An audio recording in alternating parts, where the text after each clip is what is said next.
Today I'm here to word dumb story ideas on you because nobody asked, but I want to anyway. That's right, you get more brain rot. Rejoice, my children, for I have brought you food. What's the normal introduction? What's getting to know your audience? If my audience does not like my niche, I will simply force them to. Here we sacrifice the unwilling to the ever-growing massive uncontainable power that is me. Yeah. So you know when you get a spark of inspiration, spiral out of control, and suddenly you have a whole world of little characters you're ready to traumatize? You have a lot of those, so I thought, why not share some? They're all very underdeveloped, some without any story at all, but I want to share the vibe, if you know what I mean. I put together 3 little story ideas for this video, so make sure to watch to the end to get to a little challenge I've cooked for y'all. Alright, let's start!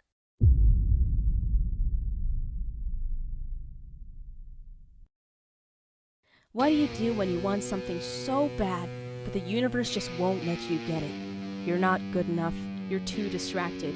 You're getting stabbed in an alleyway because, well, that's just your luck, isn't it? It isn't fair. If you'd just been given a chance, just one, you would have sold your soul for it. And that's exactly where this story starts. Meet Rant. TLDR, Rant has a talent, so he picks up his guitar, moves to the city, and got a job. He lost the job. He got a new one, and he lost that one too. He settled for something small while he pursued a spot in any band that would take him, and he got rejected by almost all of them. I mean, it's not entirely his fault, now when the city is practically the definition of an oversaturated market. You know, gangs, underground thugs that run the city, the mafia. Yeah, replace that with a bunch of gangster rock bands that determine their hierarchy every year by a citywide battle of the bands, ultimately taking control of the underground goings through music, power, and most importantly, money. All things Rant sucks at.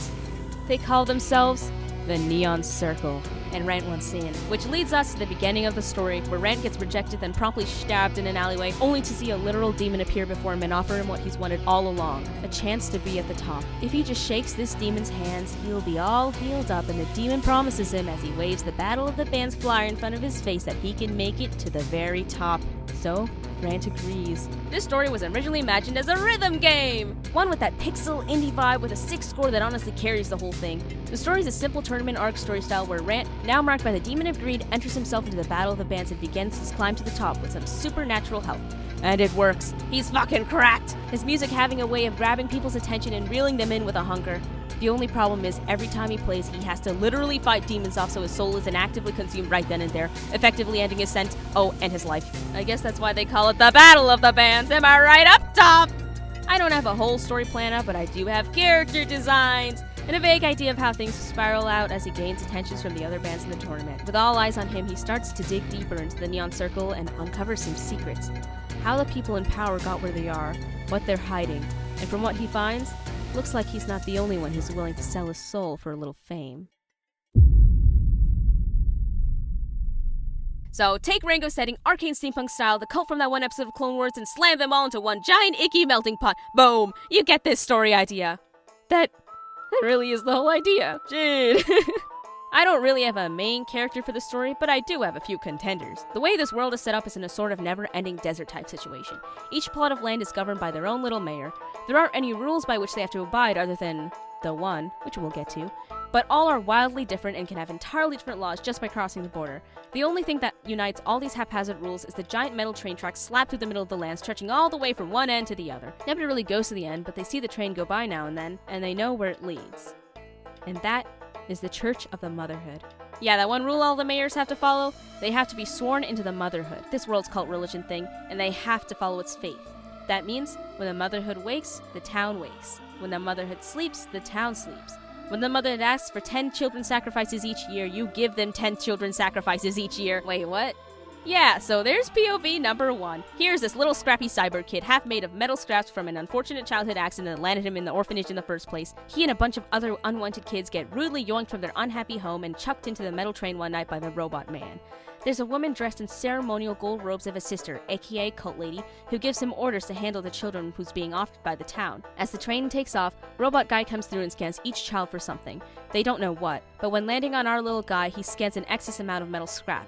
Mistaking him for a pile of junk rather than a human, Robot Dude kicks our character off the train and back into the midst of the open deserts, though not without quite a bit of information regarding the motherhood's plans to do with the children. Now our little dude just has to do something about it. As he hobbles over to the nearest city, we get POV number 2.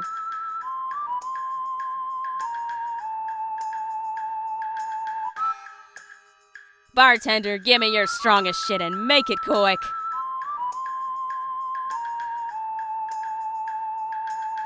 Isn't this you? No?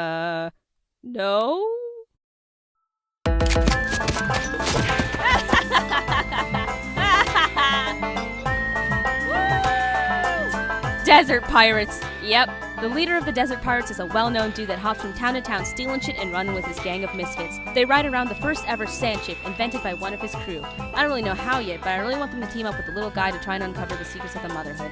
Secrets that I definitely have planned, haha. Yep. Story making is so very linear and I am so very good at it. There's a lot of potential for other POV and story branches here. What if there was a mayor that goes rogue from the motherhood's plans? What about a robot AI traveling the deserts? What if we even get a POV of one of the sisters of the motherhood who is maybe questioning her life choices? There's a lot of potential, but I have no idea where else to go with it, so it goes in the pile. Hey, if you have any ideas, feel free to build on this thing. We can make it a team effort, eh?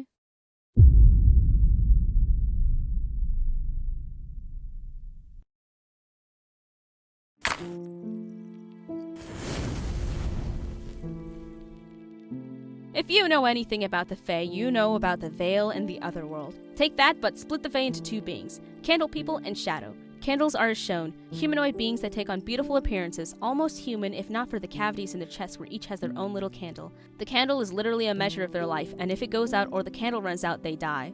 Some candles last thousands of years, while others last barely any time at all, but one thing is certain, the Candle People are painfully finite. All die out one way or another and return to the ashes of the Otherworld. That is, unless they succumb to Shadow.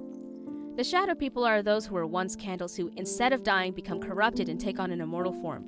This form is purely made of shadow, and while it can be melted and dispersed, it never truly dies. Shadow People are rarely ever individuals either.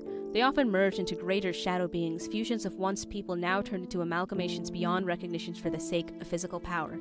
The more a shadow merges with others of its kind, the more it loses its sense of self and becomes an unintelligent being, driven by the regrets and hate of the many people it once was. I think it would be interesting if this story took a little twist on the classic Fae meets human and takes them on as a bride.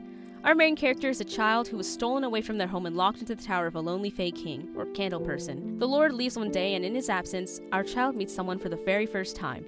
Yep, Rapunzel style, a creature climbs into their tower and the child is met with a shadow. Strangely enough, this shadow doesn't seem violent at all. In fact, he seems rather friendly. Probably because he has no idea where the hell he is, who the hell he is, or what the hell he's doing. Yeah, that'll do it.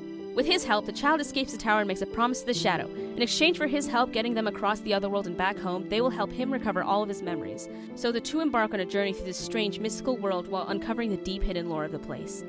I was honestly just going for Sky Children of Light vibes from this if you hadn't noticed. Freaking love that game. That atmospheric, almost peaceful, melancholic vibe was exactly what I was imagining for this. I don't exactly have a solid world or plot for the story, but I think it is a fun premise, especially with the OC potential! Which brings me to the end of this video, and a little challenge idea I had. If any of you are artists who enjoy making OCs, I challenge you to make your own candle person or shadow person for the candle story.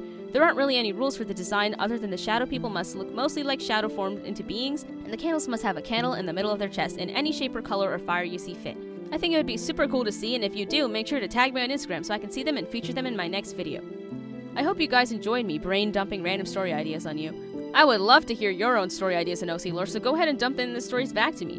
If you want to build on any of the ideas here, go ahead and dump those too. As always, thanks for sticking around for another #scuffed video and hope to see you in the next one. Peace!